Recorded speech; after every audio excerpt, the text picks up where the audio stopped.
WOWT6, this is Heartland Focus. Good morning and welcome to Heartland Focus. We have a great show planned for you this morning. I have Dr. Franklin Thompson. He's with the City of Omaha Director of Human Relations Department, but also he's here to talk about his work that they're doing around really commemorating, but also creating a historical landmark with the slaying and hanging of the late Will Brown. So I want to welcome Dr. Thompson. Welcome to Heartland Focus. Thank you, Tim Clark. Hey, man. Good to see you. Good to hear you. One of the things I just want to, before we jump in, I want to just do a check-in, man. How are you doing? I mean, you head up the Human Relations Department. You're a professor at University of Nebraska, Omaha. There's a lot of pressure points. There's a lot of things that relates to human relations that's going on, not only in these United States, but here in Nebraska as well. Just how you doing, man, with all these moving parts? Busier than a one-legged man in a fancy dance. Yeah, it's what's resonating with you most when you think about the humanness of what's happening, with the aftermath of George Floyd, with the transition of power. There's a lot going on, and I know you didn't come on to talk about this, but I just know you're capable. And so what is resonating with you with all this?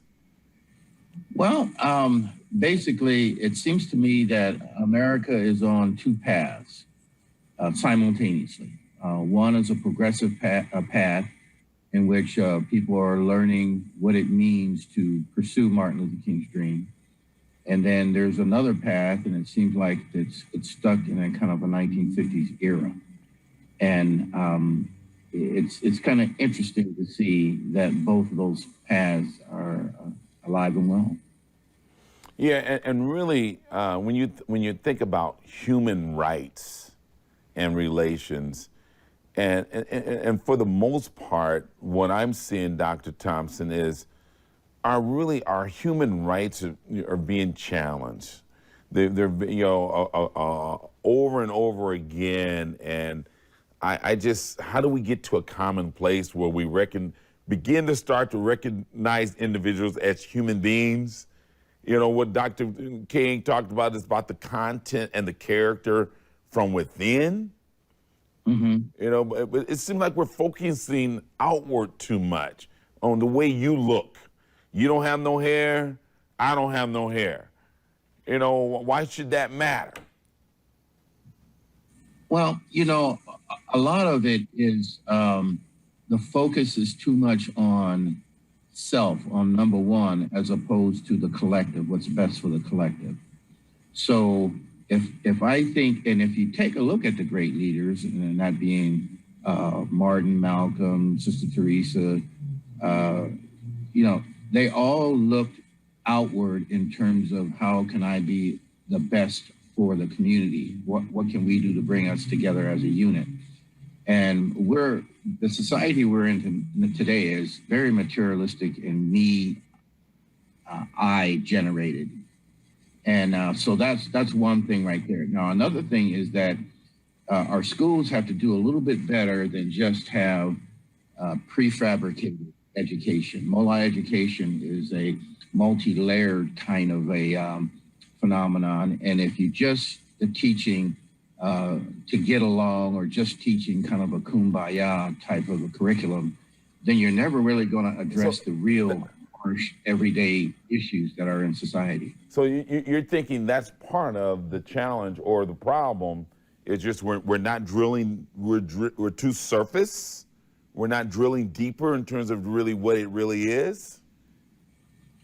Yes, a combination of too much emphasis on self as opposed to what's good for the larger group. And then we're kind of getting watered down education.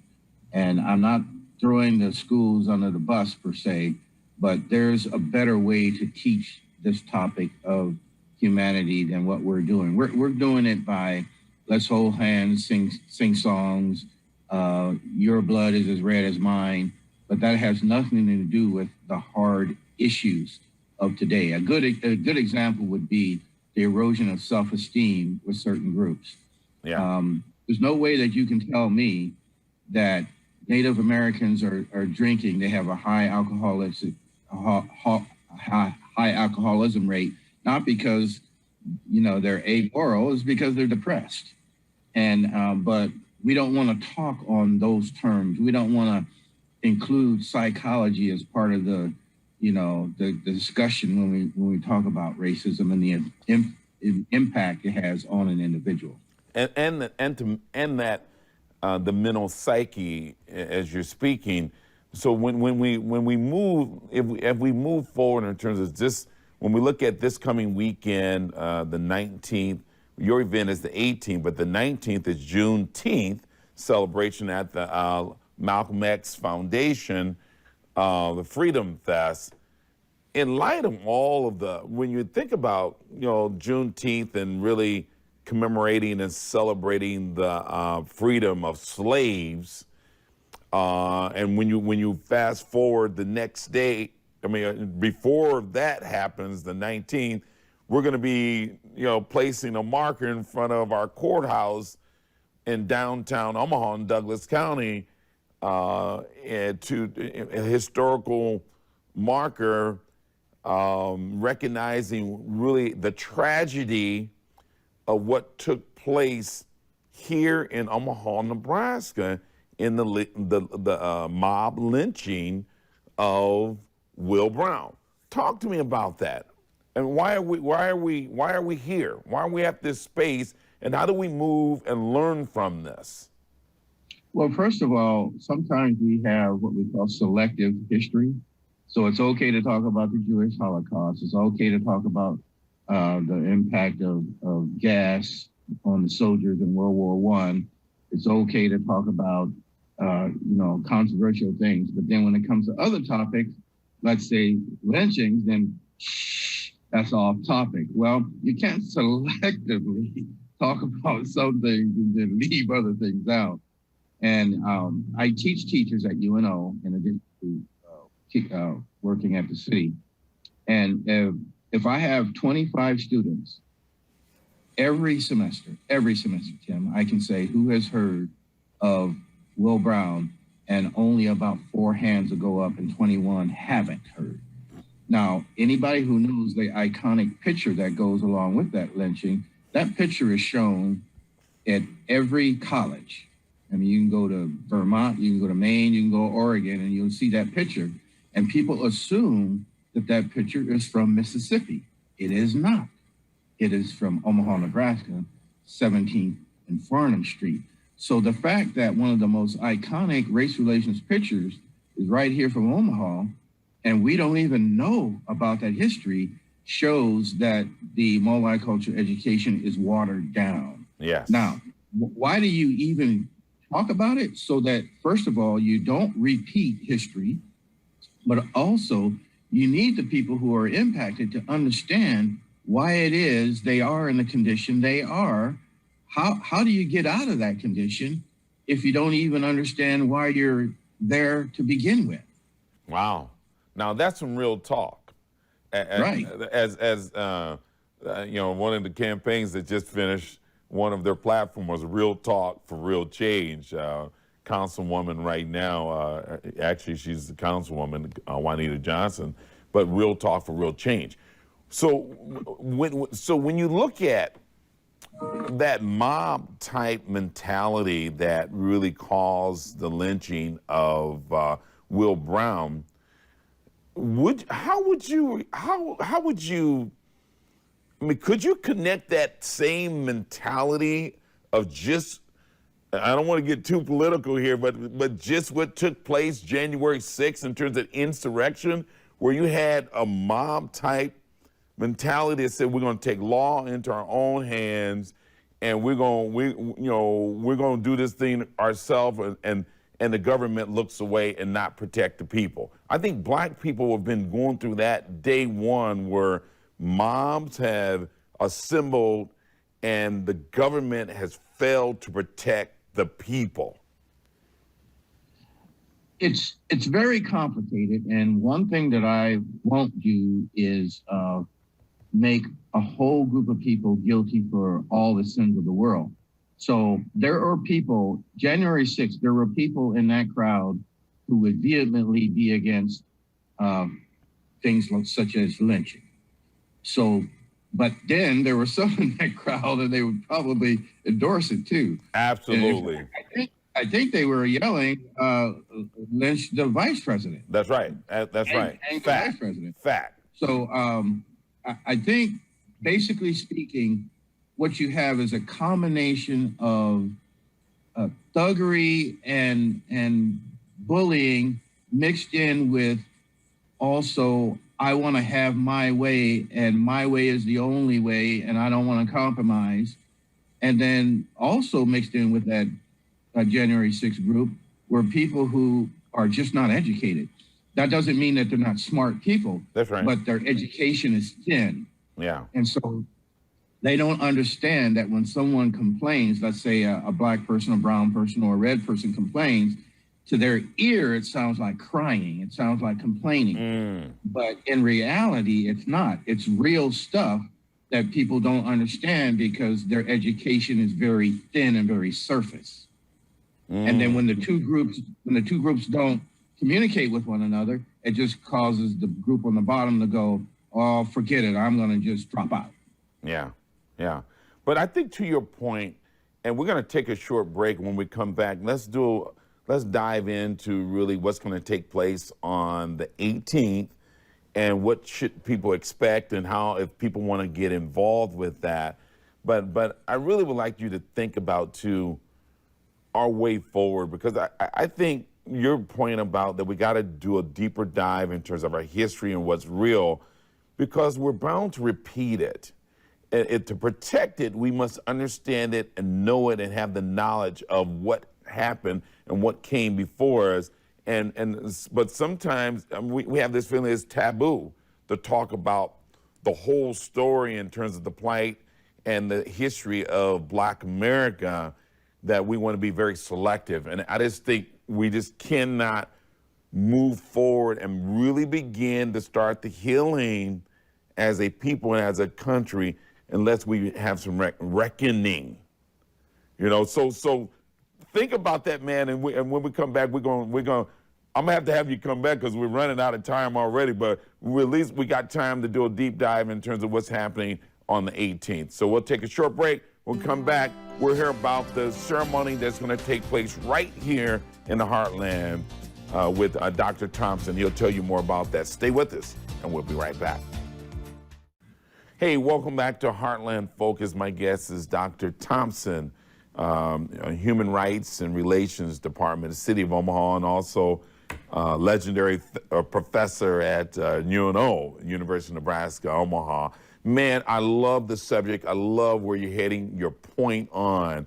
And as we look at these pain points and this reckoning and putting really, I mean, it's not in a shameful way to say, hey, see what you guys done to us, but talk about why it's important. Why are you taking on this challenge in this organization or this council to put a marker right in front of the Douglas County Courthouse with historical marker for Will Brown?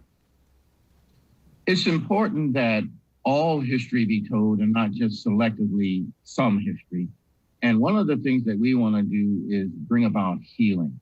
One of the things that I'm impressed about, Kim, is that the young people of today they think differently than our generation. The young people today are saying we're not fragile. Tell us the truth, give us some options, and give us a chance to exist based upon not the outward ability, what looks like on the outside, the outward qualities, but what's on the inside of a man. So it's just like some of the protests during the summer of 2020, you saw more Caucasian kids out there than you saw kids of color. And that's because the kids today are saying we want a new way of learning, of living, of interacting. So I say let's take a cue from them, and let's follow that lead. I believe they don't want to throw Molotov cocktails. I believe they want a conversation, and they want real education, not this watered down prefabricated stuff that it doesn't make any sense. Now the Will Brown thing is a remembrance. We're not celebrating anything. We're just commemorating the fact that we can acknowledge we were wrong, and we can make it a commitment then to go forward in a new way. And so the same way that you would have a commemorization of a president who made sacrifices for the nation, there are everyday common citizens like Will Brown. He made a sacrifice. He did. And so yeah, let's commemorate that. Right, and the thing is this: I don't think you can. One of the Dave Nabity, when he was running for mayor, he said to me, that's one of the first things he was going to do is deal with the Will Brown issue, and he said you can't deal with it if you don't, as a entity, recognize it and then apologize. Yes. I mean, just imagine, and you've been married a long time. Congratulations, and your lovely wife. But just imagine you done something wrong, and you keep walking in the room and not acknowledging that you have never done anything wrong, and think it's just business as usual. It ain't gonna fly. Well, if you know Beverly, my wife, it won't fly at all. It won't. I know that exactly. That's what I'm talking. And my wife is the same. It's like, wait a minute, we cannot move forward. And this is where I think America's getting it wrong. Mm-hmm. I mean, we get this hung up on. Maybe they don't want to bring it up because they think it's all about reparation. It ain't all about reparation. Sometimes it's just about you saying, I recognize that we did wrong and we apologize. That's right. And out of every 10 African Americans, you might have, one or two that will push the guilt button. But the other 8 or 9, they're not doing that. They're just saying, let's get it right so we can stop stumbling over our own feet. Exactly. And you cannot, you feel a kind of a way deep inside. I know I do. When you just don't have this recognition or just this acknowledgement and just saying, I apologize. And yes. One of the things you noted during the George Floyd and all the uprising, I thought the people were rising, but these were white boys, white girls, blue, black, the colors was just all over the place. It did my heart. My heart was heavy to see. I live out west, 156. There was probably a 16-year-old white boy sitting on a corner by himself, Dr. Thompson, with a Black Lives Matter sign by himself. And it almost brought me to tears in terms of just that, have we reached a moment where the truth is starting to be exposed and recognized, and that little ones and our young people are saying, wait a minute, I didn't know about this. I didn't know about the challenges of the black man. I didn't know about that black people were feeling this way day one and have to carry that load. It felt like a load was kind of lifted off me to see that, because some people were complaining, well, dang, where's the black people? I mean, it was a beautiful thing to see other folks in the fight and fighting and standing up for us. So, again, man, Will Brown is going to take place what time? It's going to be, is it open to the public? Open to the public. We'd like to have 400 or 500 people come if possible, but that's next Friday, the 18th at 11:30, 17th and Farnham, right in front of the courthouse. We already did in 2019 the soil reclamation ceremony. Now we're following up with phase 2, which is the planting of the historic marker. And you know what? your challenge of 500, it should be 1,000 people out there willing to recognize, and that's all. I mean, it should represent this city of Omaha, because at the end of the day, we are our Father's keepers. There's also another part to the ceremony too, and that is that the area high school students have been doing an essay contest, writing about what it will take to undo and move on to the next level. And so we'll be awarding 7 students at that ceremony also. And the students are not just OPS, it's all OPS over. and all the suburbs. That's the good. suburban schools. That's good. And this is not Black history. This is American history. This is Nebraska's history that we got to, good, bad, ugly, we got to own it. It's our history. And so I challenge, if we could, if I can get the producer to put up again what, when, and where, and I'm challenging my viewers out there, let's get 1,000 people out there. This is to put a historical marker in front of the Douglas County Courthouse, basically recognizing that this happened, that this tragedy happened, and that in order for us to never go back down that road, we're gonna commemorate that moment by placing a marker there. And I think we all need to assemble and recognize that in terms of this moment and this process of healing. Yes. So we all, I don't want to just see Black people. I don't want to just see white people. I want to see people of all nationalities and background coming to celebrate this. And that's again, Friday the 18th, starts at 11:30, right? Douglas County Courthouse. It's going to be on the, right on the, everything's going to happen on the north side, right? Yes, right on the lawn. Right on the lawn. Front lawn. So take your lunch. They can bring their lunch. They can bring their lunch. Take your lunch break. You may want to bring a foldable chair. If it rains, bring an umbrella. But it looks like it's going to be good weather. Okay.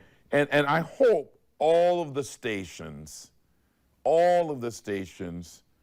put attention on this and get people out there and cover this, including ours, the station I represent, WOWT NBC Omaha, that we cover this in a very profound way, because we cannot miss these opportunities, Dr. Thompson, to have these moment in times where we can make a right or wrong. We're gonna take one more break, man. I'm gonna give you 60 seconds. Give me something profound of our way forward, a charge that you will send out your energy to the people, man. So think about it, and when we come back, I want you to give it to us. We're gonna have a short break. When we come back, we'll finish up with my man, Dr. Franklin Thompson, Human Rights and Relations Director for the City of Omaha. Stay with me. I'll be right back. Hey, welcome back to Heartland Focus. Hey, I want to thank my man Raheem Sanders and Terry Jackson Miller, our panelists, for our Juneteenth focus on moving people to action. I want you to go out there, you guys, like our page, and we're trying to build a community around information and educating and moving people to action, empowering people to not only learn about it, have the knowledge, but do something about it in a meaningful way. How do we have impact? And so go like our page on social media. That's Moving People, the number 2 Action is on Facebook. And then our website, visit our website, mptoaction.com. To learn about our upcoming town hall meetings and our series about continuing to empower people to move to action. My man, Dr. Thompson, we're out of town. We're out of time. We most definitely going to have you come back. But as we look at the work that we must challenge each other to do, Drop it. I mean, you're a music guy. Drop the mic, man. Hit me. You got 60 seconds, man.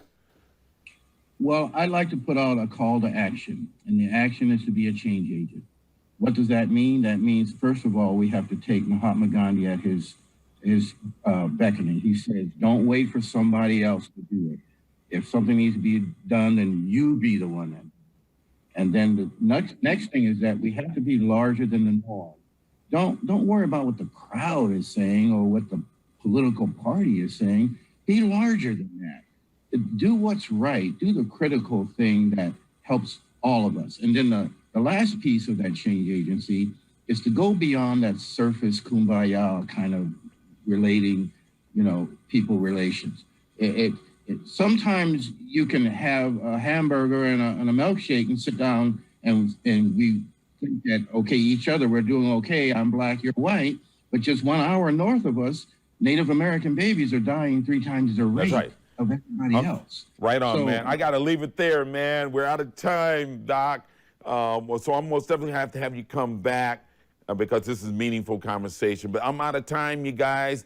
That's all I have for this episode of Heartland Focus. Make today the beginning of your best year yet. Go out there and hug somebody, even if you got to do it from afar. But do your dance to your beat. Don't let nobody tell you how to move and groove. Until next time, I'm your host, Tim Clark. Take the time to be good to yourself. It makes it so much easier to be good to others. Let's go. Let's go get it.